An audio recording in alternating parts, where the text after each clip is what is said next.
Máme 10:45, 1 minutu k tomu. Náměstí Svobody už naprosto ožilo, lidi se chodí dívat, co se děje. A jedním z takových návštěvníků, nejenom Náměstí Svobody, ale přímo tady našeho externího studia je i David. Davide, ahoj. Ahoj. Ahoj, David nechtěl, ale já jsem ho úplně přemluvila, úplně jsem ho zanařila. Ty do které chodíš třídy? Do 3B. Do 3B, asi tady z Brna? Ne, z Rajce. Rájec Jestřebí, tak zdravíme školu v Rájci Jestřebí, základní škola Rájec Jestřebí 3B. Jsi tady po Brně, se koukám s taťkou. No. Co máte v plánu? Nevím, půjdeme do levných knih a tak. Do levných knih a čteš? Moc ne. Moc ne, tak to budete dělat v levných knihách.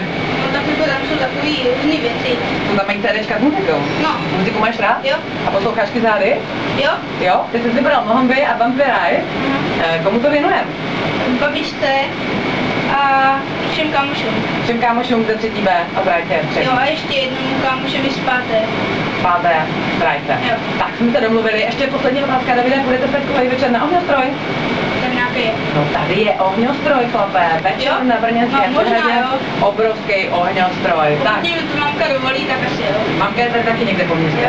Jo, tak až dáte čekáme, že musíš překvapit, že vymyslel plán na večer.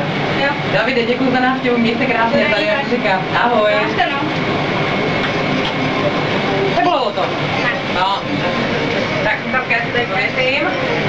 Děkuju. Jo, peníze. Mamka bude nadšená, až řekne, že chceš Jo, jo. na ohňostroj. Tak čau.